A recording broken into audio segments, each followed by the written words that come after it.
help women, save lives, and peacefully end abortion where you live. I can tell you exactly what would happen. The infant would be delivered. The infant would be kept comfortable. The infant would be resuscitated if that's what the mother and the family desired. You were serious about that? Be inspired to change hearts and minds by joining over 1 million volunteers taking part in the global movement happening in your neighborhood. She says, pray that I can get through this abortion. And I said, oh, no. So she went ahead and went into the abortion clinic. And she just came out. She told us, I'm not going to get the abortion. We just had a baby saved. So we had a baby saved in Memphis today. Praise the Lord. This is the 40 Days for Life podcast with your host, Sean Carney. Hello, and thank you for joining us today on the 40 Days for Life podcast. I'm Sean Carney, the president of 40 Days for Life, and your host for this podcast, which is dedicated to helping you end abortion where you live. Please participate in the largest Lent 40 Days for Life campaign ever. Find your location at 40daysforlife.com. The magic of MAGA.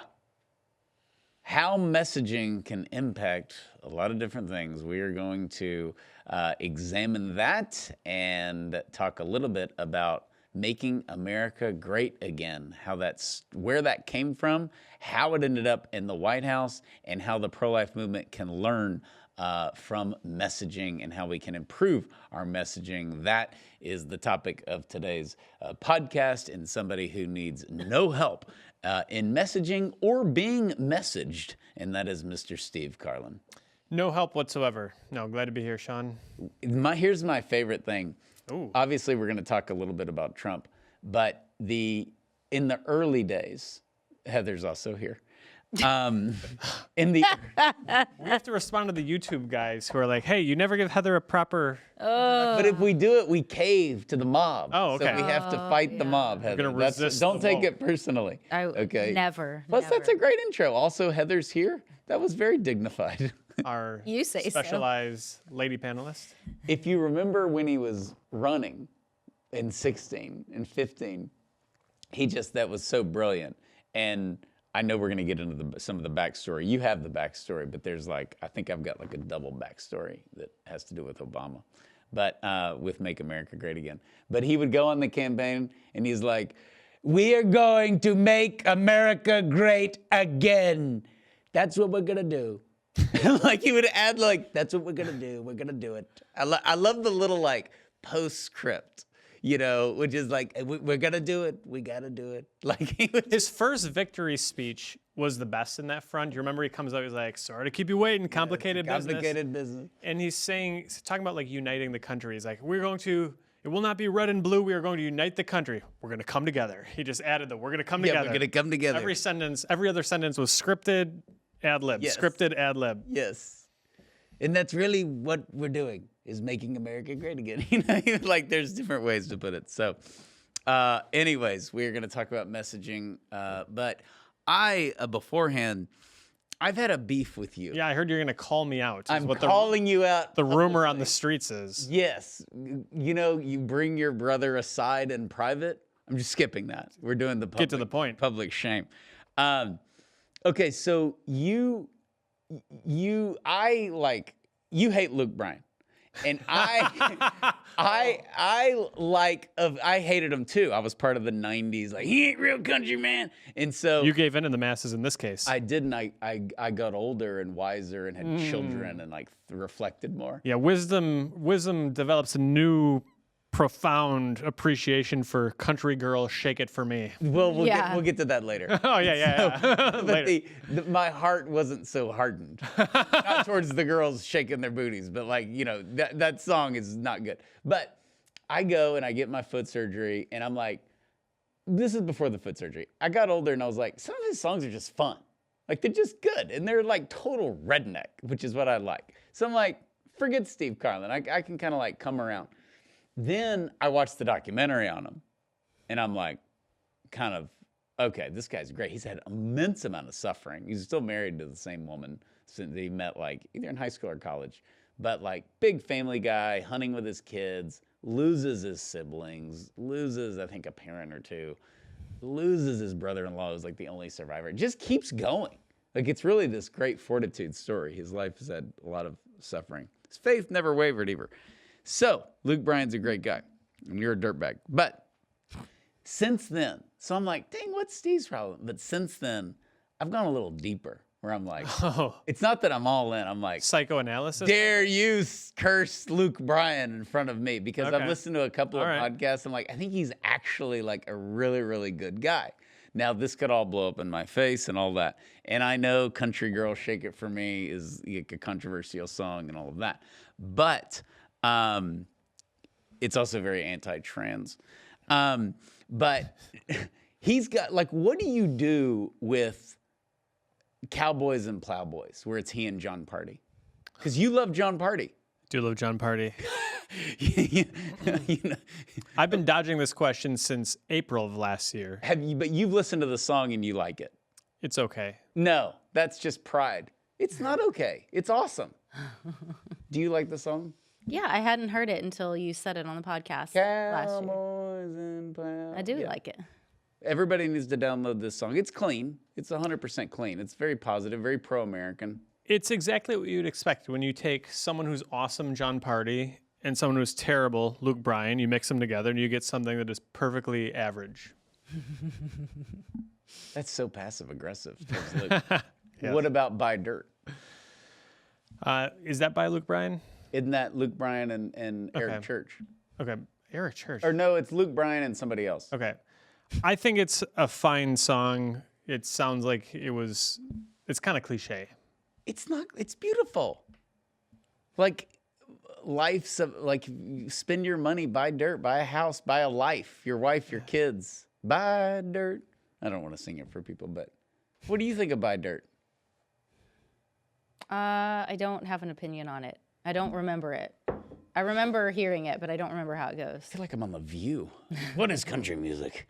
What about, it's called Drink a Beer, and it sounds like it's going to be like, Drink a beer. It's a beautiful song. It sounds like it's going to be like, your woman dumped you, drink a beer. You know, it's not. The title actually shouldn't be Drink a Beer, but I'm going to sit on this pier and drink it. It's after, I think he loses his dad. Mm-hmm. That's a beautiful song. You're a disgrace to this country. You don't like, I mean, I'm trying to go through his songs, and besides, Hey Girl, Shake It For Me, or Country Girl, Shake It For Me, which is like his first song. I mean, that's like set the tone for me. What were you doing your senior year of high school? Oh. You're going to come back there. Now I have to land on the moon. Now you got to land on the moon. Everything's compared to that. Mm-hmm. So I just think you should give Luke Bryan another shot. What does that consist of? Like, what would I need to do for you to say that I've complied with giving him another chance? That's like, sit there and listen through all the songs. Yeah, like, I'm willing to play ball on this. Here's what I did. Like, I heard him on I actually heard him on the Bill Maher podcast recently, or a couple of months ago, and which was really good because they're basically these two opposite people. Because I thought, is this going to be like where they act like they're just alike, and Luke Bryan's like, yeah, I think we should legalize drugs, and there's none of that. I don't think he's ever had weed. He's never, he's like, I don't do drugs, So they're like, he's super conservative Republican. Bill Maher's this like liberal. Like it was really a fun conversation. He's telling him about like how to skin the elk and everything. Like it's fun. So I was like, I only know like 3 of his songs that I like, and most of those are ones that he sings with someone else. So I'm like, what is Luke Bryan's music? Like, is it actually good? Like, I'm gonna read the Steve Carlin book on Luke Bryan and be open-minded. So I had a long drive, okay? Well, long, it was like 4 hours. So I got in my truck and I just put it on the Luke Bryan, This Is Luke Bryan, whatever, on Spotify. And it was great. And I hate doing that. I don't even do that with artists that I do like, where I'm like, I'm just going to let the songs come on and I'm going to listen no matter what. I would say 80% of them are really good. So if I did that for like 3 hours, does that check the box? And yes. We can come back, discuss it. And you can say he's a loser. I'm glad we're doing this right now, because to me, the perfect time to listen to 3 hours of Luke Bryan is Lent. I will be atoning for a multitude of sufferings. See, this is the kind of stuff I'm talking But like, here's what I'm saying. My theory on you, and I'm saying I was like you, like I'm a convert. I used to be like you, okay? So you accepted Luke Bryan as your personal Lord As that and personal Savior? Lord and Savior. Because I was like, I don't like him because he's not George Strait, and he was like cocky and all that. And he talks about that, of like how he mouthed off to a reporter, and it kind of ruined his career. He had to make a big comeback because of the whole bro country thing. So I didn't know that. I was telling you this earlier in the car. So what I'm saying is that I got past like my prejudice. Like I got woke on Luke Bryan. I saw the light. And so I gave him a chance, and his music is actually really good. Well, I will take a spin of at least 3 hours of This Is Luke Bryan on Spotify. Thank you. And at some podcast in the future, we will fight about this again. What's your favorite Luke Bryan song? There's a little manipulative trap question. Like right now, if you had to listen to one. Do the collaborations count? They have to.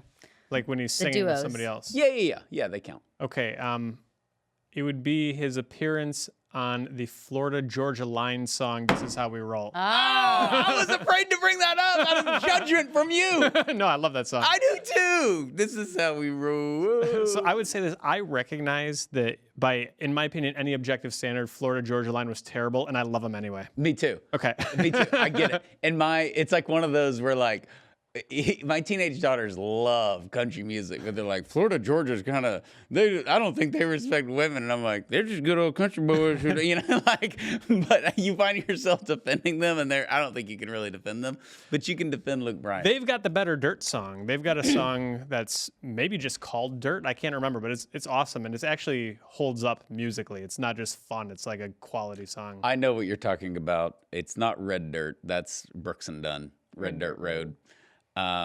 That's where I first saw Mary picking strawberry, whatever. Where I drank my first beer and where I found Jesus. Gotta love country music. Love it. Love it. Okay, so you have your homework assignment. Where do you stand on Luke Bryan? You're independent? I'm closer to Steve than you. Does she have to listen to 3 hours or just me? Feel the judgmentalism soaking over this podcast. See, this is a bad tactic you're taking right now here. You're projecting your guilty conscience on us. It's true. No, I'm not. Those people are out there standing there judging women. No, they're standing here judging me for listening to Luke Bryan. You've got this all mixed up. I'm Jesus, and you're the Pharisees. Okay. So see, once you make yourself Jesus, you're always in the right. Yeah. So see what I did there? Because you're like, no, he's bad, and he has violated the law, and he's out. Thank you, Lord. I fast 2 times a day. Yeah. I give my money to the charities, and I'm not like this Luke Bryan hater here. And I'm telling you, how can you fast when Luke Bryan's on the radio? So. Moving on. My mom recently told me that it's a good thing we have Heather on the podcast to keep us focused. Yeah, my mom has said the same too. Thanks, moms. Gosh. Okay. The magic of MAGA compelling messages to save lives. Okay, so this is really fun. So in 2011, Trump flirted with. Let's back up, because this is kind of a fun personal thing now that he's been reelected. When did you know like Donald Trump existed and was a big deal? Because we were kids. This sounds absurd, but I can't remember a time when he wasn't. I mean, he was on, as we've talked about many times, his Academy Award-winning performance on Home Alone 2. Exactly. He also had a key role in The Little Rascals. Yeah. And he was just kind of always around. But here's what's phenomenal to me. That's the answer, unless you have a different one. Like He was in a Sandra Bullock movie in the early 2000s. I think it was 2 Weeks' Notice. We're older than Heather, in case the listener didn't catch that. You mentioned a movie from like 1992. She's like, yeah, in the early 2000s. I'm listing in chronological order because first one I thought it was Home Alone 2. I just knew, here's the thing. We just always knew he was famous, which is why we recognized him in Home Alone 2. Because when I watched Home Alone 2 as a kid, what year was that? That was 92, 91? Probably I think the first one was in 91 or 92. I don't remember. I think it's early like 90s. Early 90s. 92. But I was 10. He also showed up in several sitcoms during that time. I remember The Nanny was one of them. But like, it's just crazy to think back and think I was 8 or 9 and I knew he was a successful developer in New York. And so when he's in Home Alone 2, I'm like, oh yeah, that's Donald Trump. But Okay, so he flirts, but whenever I was like, there's something there, was in 2003. I didn't agree with it. I was dead wrong on the Iraq stuff. I thought we should have invaded, and I was pro-invasion, and I thought they had the WMDs and all that. But Trump was starting to go on Fox and Friends, and he was like he still kind of screams, but all he did was scream, "We should never go into Iraq. It's a total disaster. George Bush has no idea what he's doing. We're going to be there for decades. You're going to regret that. You're saying this now. You're not going to be saying it later." Like, he was just like, and I was like, dang, like, who says that on Fox? I mean, that was post 9/11. That was like, we were going after everybody. So I was kind of intrigued and respected him for saying it, even though I was like, he's an idiot, you know. And then we started watching The Apprentice. But in 2011, he starts flirting with running for president. He comes up with MAGA, Make America Great Again. Then he goes 2012 to the White House Correspondents' Dinner. That's where Obama roasts him mercilessly. He's now, you know, the birth certificate thing. He's rubbing that in his face. He can get on to bigger and better things like looking for Sasquatch and find out who killed Tupac and, you know, all this stuff. And he goes on and on and on. And Trump is furious. And it all came out later. But he gets in his limo and it's midnight and he calls his lawyer and he tells him to copyright Make America Great Again. Oh. Like, he made the decision that night that he was going to run for president through Obama mocking him. Wow. Which makes that little White House meeting in 2016 after he gets elected like so awkward. So, you know, Obama kind of gave us Trump. But that's not the point. The point of this is that whole thing, which you have this guy that most people can't stand with a great phrase that is positive. It's a very positive phrase. It's also an accusatory phrase, which is, we're not great, but how do we make America great? Vote for me, you know, and it all points back to him. It was brilliant. It was 100% brilliant. And what we need to do as pro-lifers is to learn from that. How do we capture that lightning in a bottle to help save babies? Because sometimes we'll hear, okay, we lost this election or this referendum or something happened, and oh, we need better messaging. We need better messaging. Well, how do you get better messaging? Well, let's take a look. I think the MAGA is one example, but it's not the only example of where clever ways of making your point and strategic ways of making your point can really help shape the debate and change what really takes place in day-to-day America. Yeah, and you know, one of the things that we'll get to it, but we've praised, not the cause, but the wording was the homosexuals, you know, ironically transitioning into sort of more of a peaceful approach instead of this like we're you know. We're going to start accusing you of being a bad person instead of just trying to promote our lifestyle as normal. Because that didn't work, and they were kind of hiding, and, you know, and then love, not hate was like the thing in the mid-'90s and late 90s and then 2000s. It was love, not hate. And it's like, well, I don't hate. Well, you believe in love. Well, yeah. Well, then you got to accept gay, you know, gay people or gay marriage or whatever. Redefinition of marriage. Redefinition of marriage. Otherwise, you're a hater, which is like the worst thing you could possibly be today. So yeah, the MAGA was doesn't need an explanation. America's broken, needs fixing. Everybody knows what it means. I can fix it. You can't disagree with it. You don't feel like somebody's trying to trick you.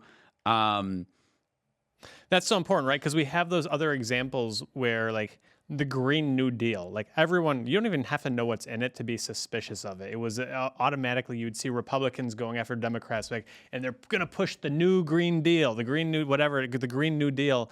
And you're like, I don't want that. I don't want that. I don't know what's in it. I don't know if anything is in it, but it sounds bad. It is bad. I think same thing, go back to George W. Bush, compassionate conservatism. Like, what does that mean? Nobody really knows. It was genius at the time, though. You think so? Yeah. Well, he won. And what he was... here's the problem with that phrase, is that he was running for president. His dad was the president before him, the last Republican. I don't think it was an indictment of it. It kind of sounds like it. Reagan, what was he saying? Like, Reagan got us involved. Like, Reagan wasn't compassionate. I think it was a response to the culture at the time, which is we have like the liberals who love everyone on one side and the conservatives who are angry and mean on another. And Karl Rove said the way to combine that is compassionate, which is their big word, conservatism. But you're like, what does that mean? I don't know, but it sounds really good. And I agree with it sounds really good. I didn't, because to me, when you have to modify it, it sort of suggests that conservatism is not on its own is bad. Yeah. It's taking a defensive posture right away. You would never see Trump and his guys come up with something like compassionate conservatism. He would just get straight to the point. Yeah. Here's some other phrases that have worked. Just do it. Everyone knows what that means, Nike? Gotta hand it to them. The happiest place on earth? Disney? Disney? Mm-hmm. Eat fresh. Subway. That was so good because I don't know if fresh or not fresh Subway is. I guess RFK is going to let us know. But we know McDonald's isn't fresh. Right. Like it was an easy like eat fresh or eat at the other restaurants. Only you can prevent forest fires. That I felt so guilty as a kid. I was so terrified of starting a forest fire. Oh, boy. Really? Yes. And I didn't even know how to do it. Were you in some shenanigans that may have led? No. I'm not You going to just be rubbing a thought- stick together. I just thought, like, what if, you know. Some forest fire in California was your fault? We were going to go visit my uncle in California. We were driving, and I was just like, Oh, gosh. I was like, how does that even happen? And you don't, all the forest fires are what? Some dude flipping his Marlboro out the window of his truck and Yes. lighting the whole forest on fire. That's so, accurate. but like as a kid, it's like only you, because they ran it on like Sesame Street and stuff. And so I could understand, I guess, say no to drugs. That was another. Yes, that was a very effective one. People get mad at that. Joe Rogan hates Dare that to phrase. say no. Yeah, you're like, yeah, say no to drugs. And I did. Finger licking good. The Colonel. Kentucky Fried Chicken. Okay, here's the social political ones that have been effective. I have a dream, which is just gold because he said it during his speech. Love is love. Mm-hmm. Hope and change. That was smart. Are you better off today than you were 4 years ago? Black Lives Matter. Follow the science. Very important to do. Yes. There's no more science. There's the science. Don't ask, don't tell. Is that gays in the military? Did we discover, was that eventually part of the woke 2020 stuff? Like Clinton was a sexist or racist or homophobe? Was it like, so we can't say that we're gay out loud? And his answer was like, yeah. Don't ask, don't tell. I think it had been kind of repealed by then, so I don't think it became a big flashpoint. No blood for oil. I remember that. Safe, legal, and rare, which is Clinton also. So what's interesting here is that like almost all of these are liberal talking points, right? It was hard to like the "Are you better off than you were 4 years ago?" That was Ronald Reagan. I guess we talked about earlier compassionate conservatism. That was George W. Bush. But all of these like sort of slogans that are out there, 90% of them are liberal or Democrat or left wing. They're just beating us to the punch on these. Well, and most people would say, I don't know if he was liberal, but he definitely wasn't full-blown conservative yet when Trump came up with Make America Great Again. I mean, if that's 2011. Basically, Trump's like, he you know, in some ways he was apolitical. He gave money to all politicians because he was a New York developer and he didn't care about politics. He cared about getting stuff built. So he gave money to everybody. And as he talked about all the time. But he thought, I think he fell for the Obama pill. And like a lot of people were like, this guy's just full of crap and he's not good for our country. And we gotta like, he just was fed up with him. And that's why he's like, I think he's a Muslim. I don't even think he was born here. And he got on that thing because that was totally different than, because he criticized Bush a lot. So everybody's like, oh, he's a liberal. Then he criticized Obama. But the Obama stuff was like personal. He never said Bush wasn't from America, you know? So, you know, that in 2011, I know he's leaning more conservative, but the fact that it's essentially an independent came up with the most conservative political statement we've ever had. Yeah. I guess the liberals are just more creative. It would seem to be. And one of the things we have to ask ourselves if we are going to look to use this sort of approach to save lives when it comes to abortion is what makes a slogan work? What is it? Why why do some slogans work and others don't? There's a publication called Marketing Week that says the key to a good slogan is that it leaves something to the imagination. You kind of have a general principle, but it's also something of like an ink blot test where you can kind of put your own concerns, interpretation, fears, hopes, dreams, worries. You can kind of impose that on it. That's what I think was so great about hope and change. Like, what does that actually mean? What are you voting for? We're voting for hope. Okay, so whatever you hope for might be different from what you hope for, might be different from what I hope for, but whatever it is, he's campaigning on all of those things at once. What was brilliant is the and change, because the change is not George W. Bush or Republicans or people who vote for him. So it's like the nice, like luring you in with the chocolate is the hope. And and then what? Change from what? What we currently have. Same with Be All You Can Be, which was great of just, I can, what does that look like? Like, what if I was actually at my best? It has this like positive, you use your imagination, you fill in the blank. The military's good. I love the few, the proud, and the Marines, but if you just heard the few, the proud, I don't even think they say the Marines anymore. They just show the logo and it says the few, the proud, like on their commercials. But that was genius. Plus they had James Earl Jones doing the voiceover. Yeah. But safe, legal, and rare, let's cover that. There were more than 1.5 million abortions in America in 1992. And Clinton made this sound nice. Yeah. Safe, legal, and rare. Great. But wait, weren't there 1.5 million abortions? Well, I think most people at the time would have been like, well, otherwise there'd be like 20 million. Sure. I think they had no grasp of the numbers because abortion was 20 years old. Most people, I don't think, thought there were 1.5 million. I think if you were to ask many Americans how many abortions are there, I don't know, like 8 or 10 each year. The mothers are sick; they're going to die without it. I think a lot of the population thinks that abortion is very rare. Well, they also were claiming that creating Roe versus Wade and making that the law of the land was going to lessen unwanted abortions, or was going to lessen abortions altogether, that abortions would decrease because it's legal, which makes absolutely no sense. Right. If you have more cars on the road, the accident rate is going to go up. If you have legalized abortion, there's going to be more abortions. Like that, it doesn't logically make sense. Yeah, it's that's what we're seeing with the cities that legalize marijuana. And yes, the exactly. Marijuana people hate hearing it, but the reality is, when you look at Denver and now the rise of crime and homelessness and everything else is shooting through the roof, and nobody wants to hear about that. Right. And it is overnight from when they legalized marijuana.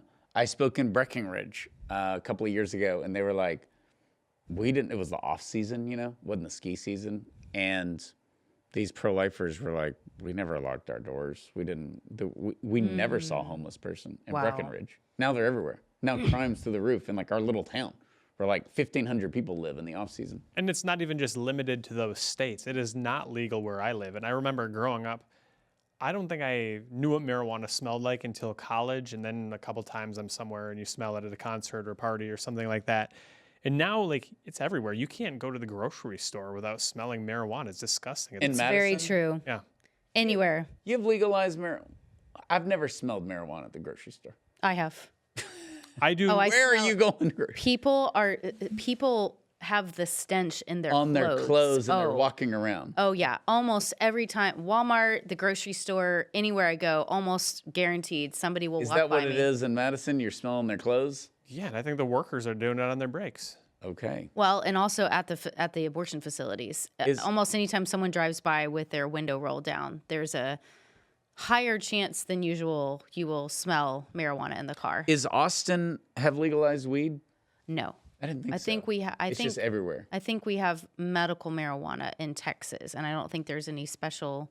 Right. Now, they tried to push for it. The city council of both Austin and San Antonio within the last couple of years have tried to push for essentially going against the state law and making a sanctuary for city for everything, including marijuana use. They've kind of failed in Texas, and that I think it's because of bad messaging. I saw a billboard in Houston. Is it free the weed?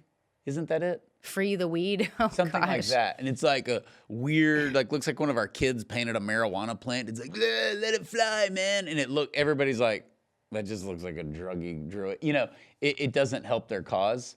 I think it's going to be legal in Texas. I think it's going to be not long in the future that the majority of states are going to have recreational marijuana legalized. They do. The majority Already? I think, do. Already? I think so. The majority have recreational weed.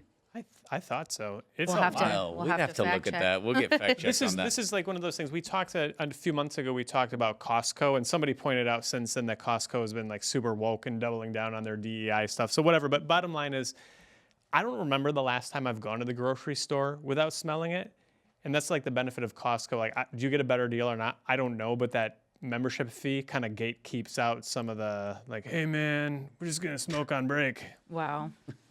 Wow. Amen. Yeah. Okay. So another thing about some of these phrases is it can inspire a visceral reaction, like Black Lives Matter. Yeah. What about Asian lives? But the visceral reaction, I think, worked in their favor on this one because it's sort of, when you say, hey, Black Lives Matter, there's the connotation of, I'm telling you this because you don't think Black Lives Matter. You don't think that they And you're do. not acting like Black And Lives if you Matter. don't put a black square in your profile photo, you clearly don't think Black Lives Matter. My favorite, the best 2020 phrase and all that was silence is guilt. Oh, Like, just like, yeah. okay. So if you're not out, if you don't march with us, you're guilty. And so And silence is violence. That one rhymes, so it's even better. that's even better. More true if it rhymes. No blood for oil.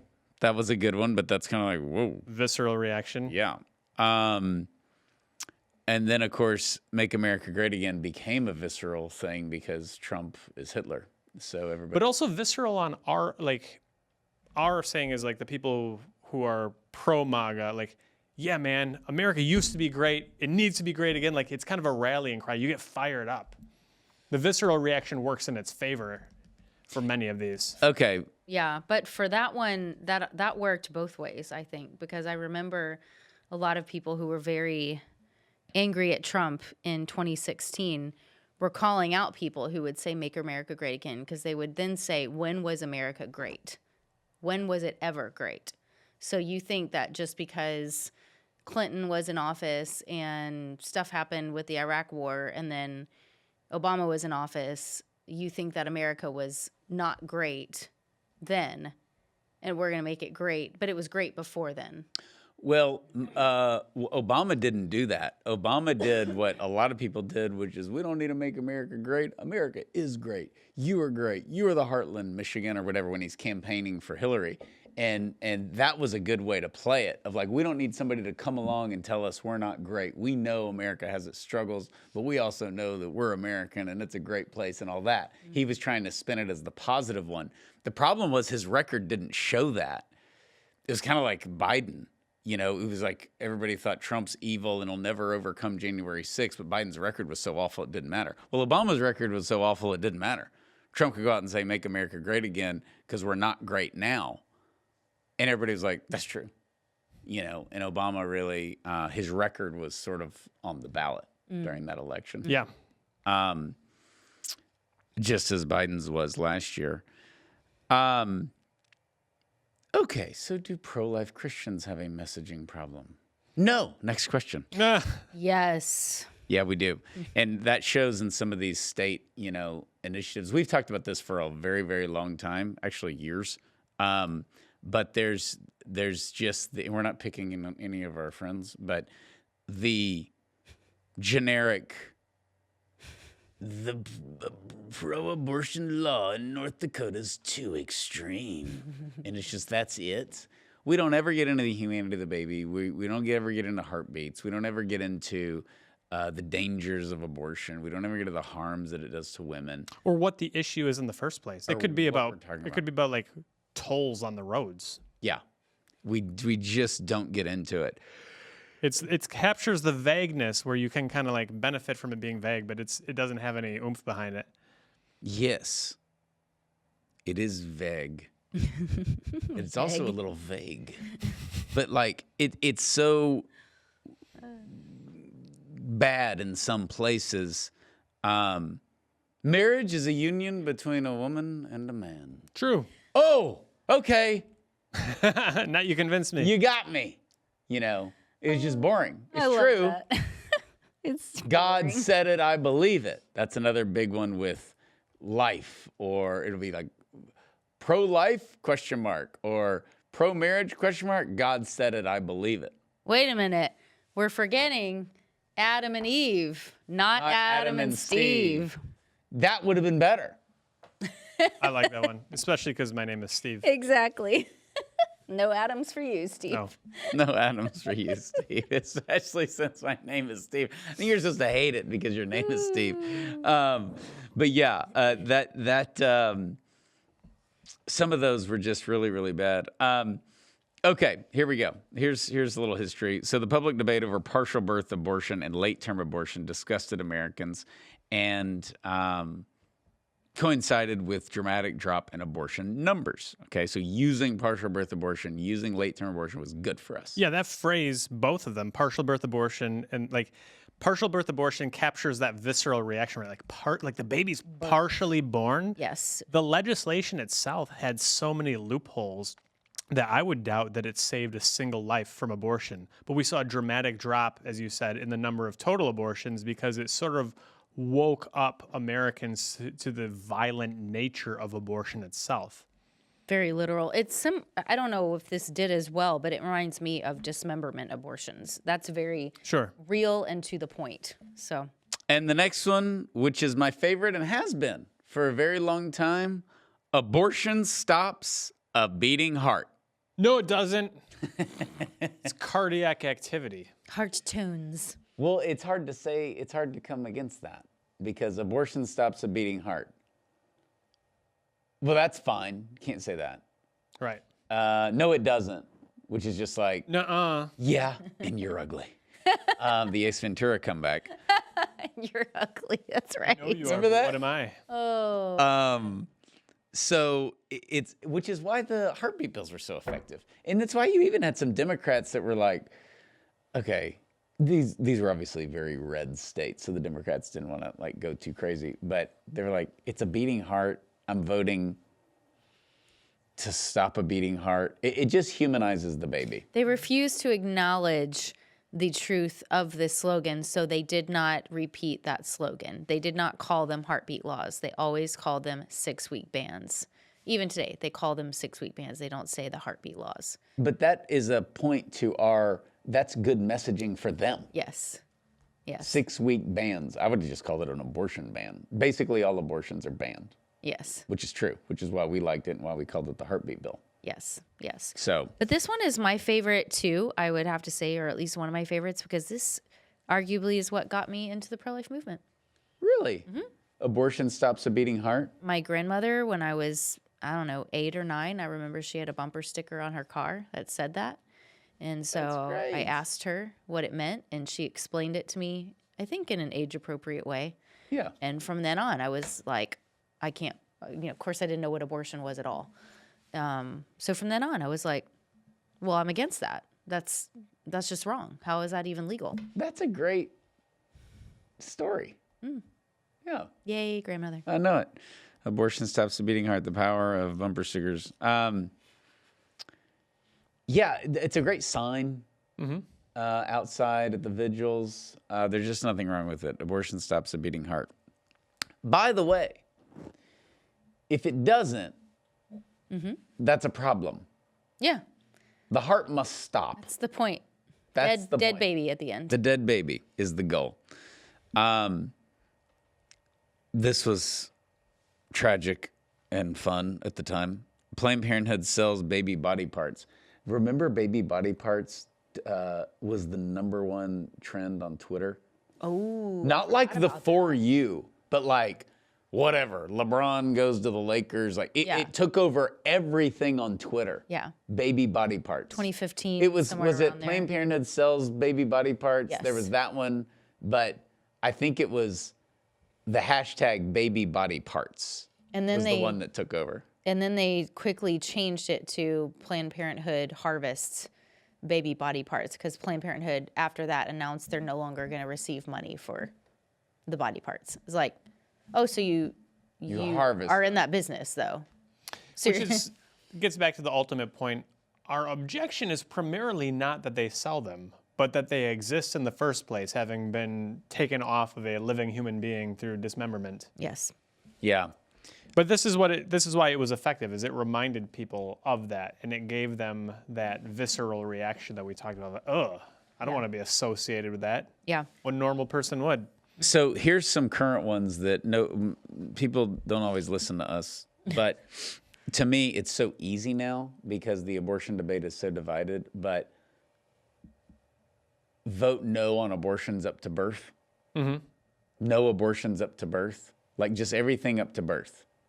Mm-hmm. No on abortion to 9 months. No on infanticide, or yes on whatever it is, depending on the bill. No infanticide.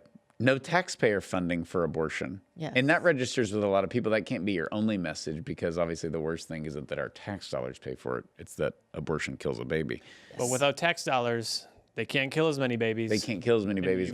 Also, the libertarians are weird on this because they support abortion overall. Yeah. Which isn't consistent, because they're usually big on life, liberty, and the pursuit of happiness, but not when it comes to abortion. So, but they like the defunding Planned Parenthood, the libertarians. Live and let live, but not necessarily the babies. Yeah. Here's one I like. We had a stretch of a little over a year where abortion was not happening in Wisconsin because we have an abortion law on the books. Mm-hmm. And at some point, Planned Parenthood just decided, we're going to do abortions anyway. Come stop us. They took their chances, they rolled the dice, and no one has called them to account on it, unfortunately. But during that time in particular, we had a lot of Wisconsin women that were driving to Illinois, right across the border, to an abortion facility that was built right across the border. And so our Milwaukee leader, Dan Miller, who runs Pro-Life Wisconsin, he put up signs on all of the highways leading out of Wisconsin. This is your sign, don't get the abortion. Because how powerful is that? We hear the stories of the women who are like, yeah, I was looking for a sign. So he put up this billboard, this is your sign. And he said they know of a number of babies that were saved because of those billboards being Praise up. God. That's really awesome. Yeah. That's super awesome. Way to go, Steve. That's cool. I love this one. Ask me about abortion pill reversal. It's great, because can that happen? And why would you want it? Why do Abortion you is need it? healthcare. We know you got questions about it. No one's saying, ask me about my life-saving heart procedure reversal. Actually, I don't think I want my heart to beat right. Or ask me about post-abortion healing, which implies that healing is needed then. Yeah. And women, it puts that rightful seed of doubt in their minds. Yeah, and we did the you don't have to do this today signs. Those are at all of our vigils. Yes. 40 Days for Life signs. By the way, we don't normally do this. Great reason to donate to 40 Days for Life. Spend a lot of money on signs, sending these signs to places. And it's so people love it. It's really, really, like the signs do save lives. Mm-hmm. You know, you don't have to do this today. Ask me about abortion pill reversal. Beautiful signs, very professional. They look lovely. They're way better than the other sign. Okay. All right. Hold on. I'm turning the page here. As far as losing messaging last fall, I wanted to get to this as we close out. Not last fall, but just in general. I do believe it's a messaging issue. But it's one thing to say that, and it's another thing to come up with these messages. And that's why we've included some examples of others throughout other movements that have been effective. We've talked about some that haven't worked. We've talked about pro-life messages that have worked in the past, what ones can in the future. But if you let's get specific. So if you take a state, okay, and they're going to have Democrats who are asked about abortion and Republicans that are asked about abortion, and you have some law, okay, that is vote yes, vote no, and it's one of these crazy places like Ohio, or crazy laws like Ohio had. You film the when should we have limits on abortion? Look, I believe that this is between a woman and a doctor, and then you go to the next clip and it's, Kamala or whoever. When should abortion be limited? Never. And you show those clips, and then you show the struggling infant. You show Northam saying, infanticide. You show, the votes against the Infant Born Alive Act, and you highlight that they want infanticide, and that they will allow infanticide, and that it does go on in our country. And you throw in an abortion survivor, which they're never in a political ad. And some people don't just want to be in a political ads. I wouldn't put the abortion survivors in there. I think they'd be more than willing. Gianna Jessen's done a ton of political stuff. She met George W. Bush way back in the day. I'm sure there's enough abortion survivors that they'll be like, look, I'll be interviewed for this. So it's just available. It's just, I think we're very timid. We're still going on their talking points, and we're addressing, okay, now Roe was overturned, or we're addressing the 14-year-old, rape victim. Talk about Christie. Talk about how abortion covers up rape. Yeah, go on offense rape. with it. We can even use their talking points to go on offense. Right. No one's exploited rape victims more than the abortion industry, and really, really, really hammer it home. I just think that sometimes I think there's a problem too with, we're naive because we're not in the political arm of the pro-life movement. I mean, we can talk about politics, but we don't do this. So we're definitely doing Monday morning quarterback here. But we need to be honest about that. But I've heard some people say, well, this is why we need unity in the pro-life movement. I think there is unity. I think it's unified bad messaging. I don't think unity is the issue. Unless these groups are getting in a room and saying, no, we need to say this and not that. But they typically end up with the same thing, which is Proposition 4 is too extreme for Florida, And Florida's the only one that we won. And I feel fine saying that was Trump coattails. And according to the news, there were a lot of 40 Days for Life people who got involved. The pregnancy centers, that was more of a grassroots thing to where you're like, ads didn't have as much of an impact. But that wasn't the case in Ohio. Missouri's a huge loss. I watched their ads, and I was like, we're going to lose. And I will say for the listener who's like, well, why don't y'all tell them what to say? It doesn't really work like that. And that's probably a problem. Not because they don't like us or we don't like them, but they pay consultants to do this, and they pay them a lot of money. I mean, I remember the first time we had a donor give us a lot of money to run some ads, and I won't announce the state. It wasn't in the last 4 years. But they were like, you must use our consulting firm. The donor said this. And we're like, great. We're thinking, woo, they're in Washington, D.C., and it was all this stuff. And I was like, that's just not I found dirt on the Planned Parenthoods in this state.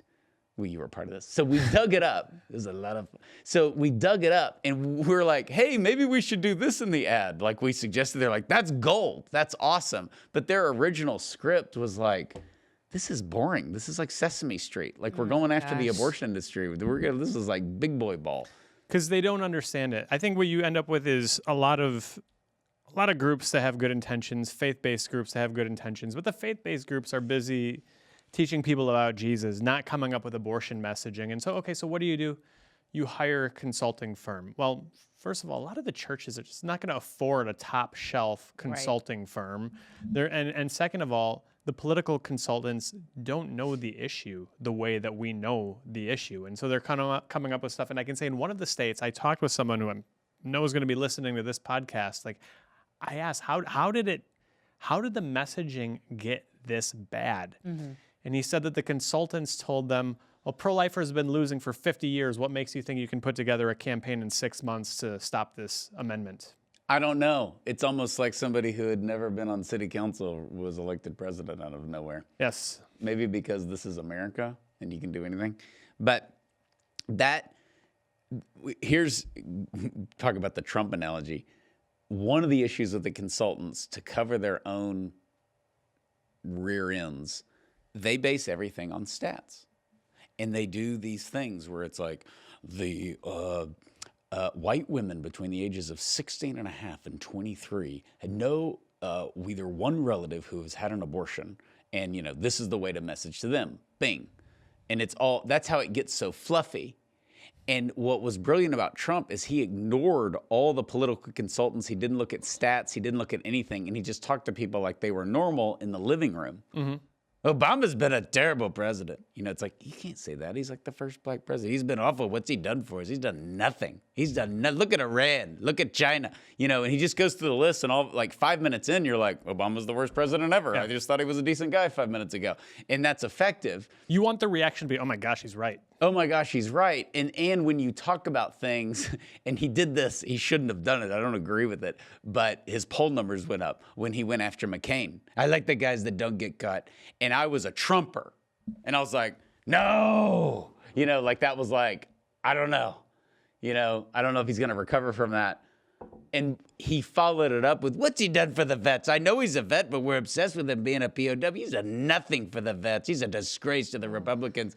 And he just hammered it on. So his initial comment was like, you can't make fun of POWs. The guy is physically, impaired to this day. He's like a hero. You can go after him for all the other stuff. Mm-hmm.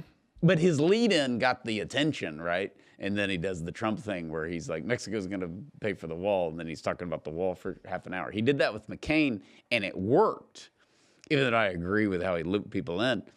But if you're just following statistics and all these consultants, there is no scenario where you're insulting John McCain.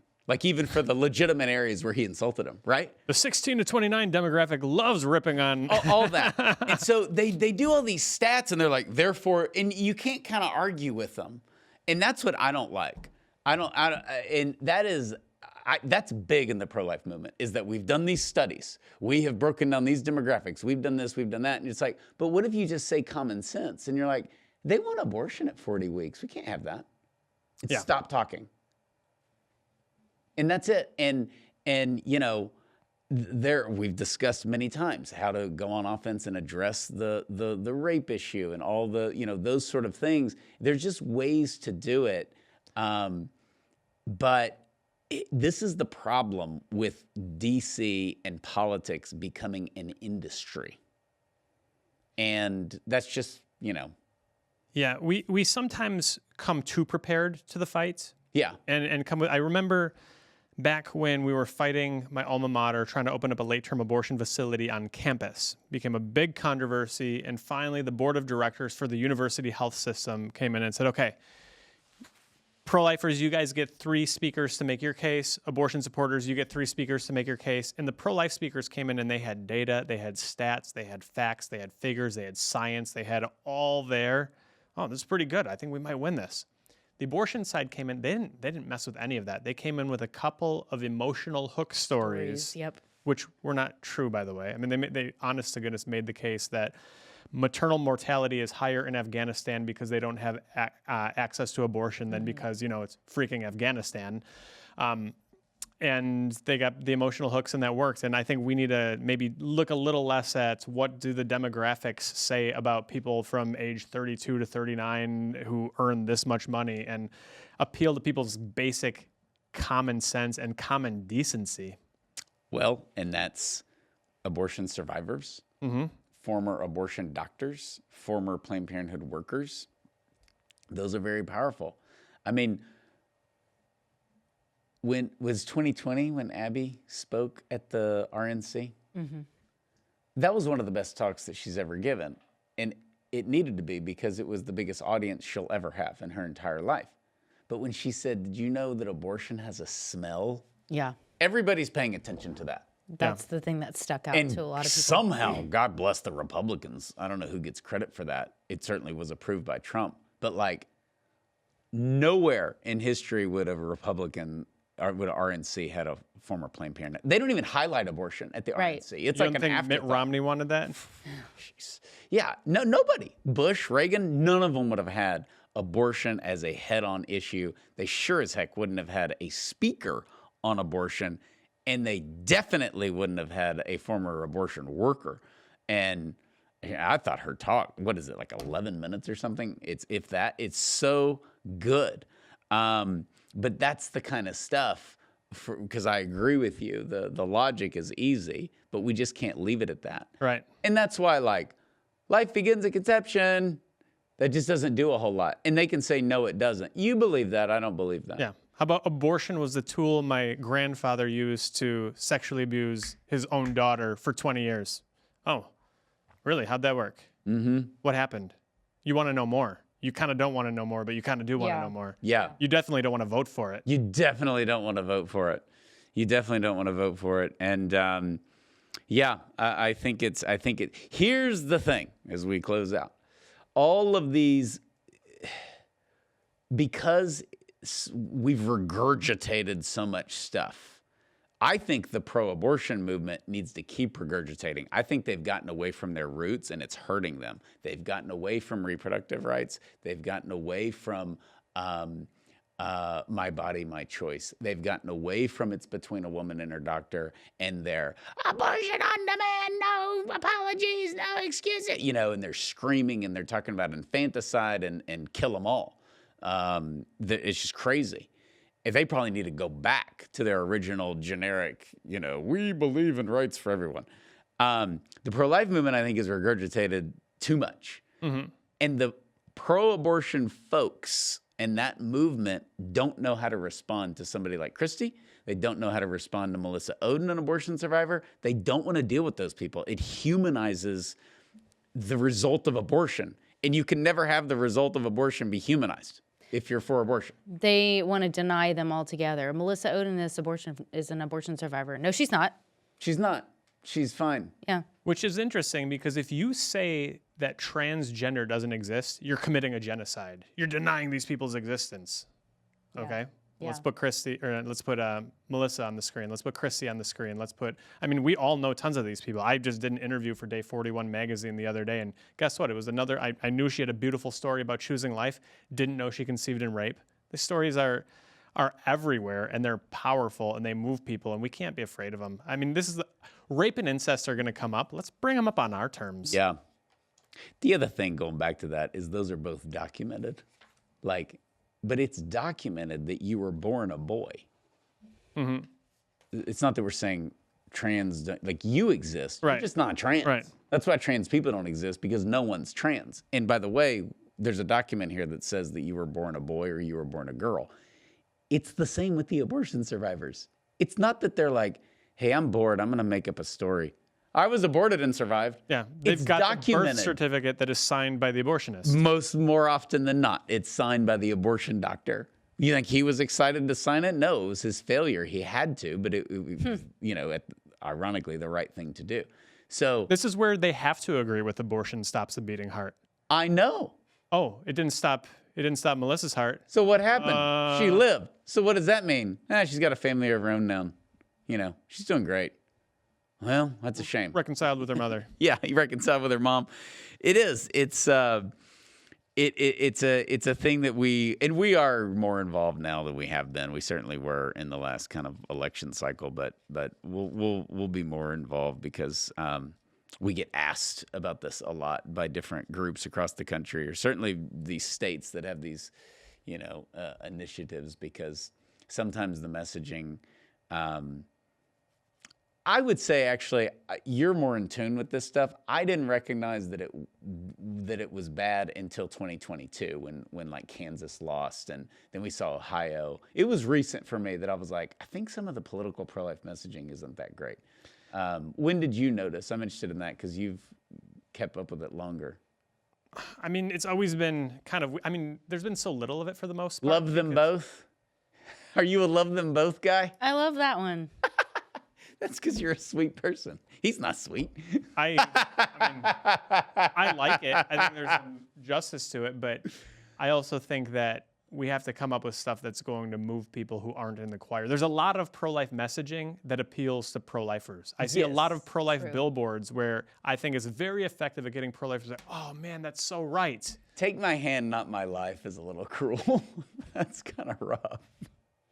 It's needed, Sean. The baby's like, hey, don't kill me. It's kind of got your buddy Norm Macdonald written all over it. Could you maybe not put the scalpel away? They had that billboard outside of the they're everywhere. Planned Parenthood in Houston. Take my hand, not my life. Yep. I don't know. There just could be a little less cheesy. I guess so. But where it really became obvious is when we started seeing like a heartless person. these referenda. And I mean, when we lost states like Kansas, some of it was going to happen, I guess, either way, because there's just going to be the immediate backlash after the Dobbs decision. Okay, we got to fight through that. But the fact that you've got like states like Kansas where the margin is like double digits, close to 20%, that was a sign to me, okay, the check engine light isn't just on, it's flashing and it just turned red and we better pull the car over and see what's wrong. Or and the car is on fire. Yeah. But Kansas is a pro-life state. Like, that's a fact. I don't buy the vote thing. We've been to Kansas a million times. I've driven around it a million times. Kansas is a pro-life place. I don't buy for one. Now, you can market and do all this stuff and get some pro-abortion, pro-life law, 52, 48, whatever, like any other state. But it's not 20%. That's just not believable. And I wouldn't have known how to vote for that after I read it first. Sure. I pulled it up and I was like, I'm going to read it like I'm in the ballot. And I was like, I don't think I know how to And we vote. can whine about the way these things are phrased, or we can tell people what they mean. And we didn't do a good job of telling people what they mean. No, we didn't. So we're here now. We're going to do it. Yes. Let's win. Let's win. Any other closing comments aside from let's win? Nada. Okay. Well, as you're winning, be sure to rate, review, share this podcast. Give us some of your phrases that are your favorite. I do like take my hand, not my life. It's got to be a real baby, though. It's the cartoon baby that creeps me out. If it's a real baby, I love it. It's darling and it's precious, and you get, you have affection for the baby reaching out, But some of the plastic babies and the cartoon babies, I'm not too much of a fan of with that phrase. If I could just use that disclaimer to defend myself. But give us some of your phrases. We forgot a classic bumper sticker, what Mother Teresa said to Harvard in 1982, that America is not a rich country. America is a very poor country because it is a poverty that a child must die so you may live as you wish, which became a very popular bumper sticker. And they threw her off the stage and stormed her and demanded that she get woke. No, they did not. They actually gave Mother Teresa a 10-minute standing ovation, which to this day is the longest standing ovation in the history of Harvard commencement addresses. So there's something about sharing the truth in love. Wow. So beautiful, beautiful story. All right, please rate, review, and share this podcast, and we will see you next time. God bless you.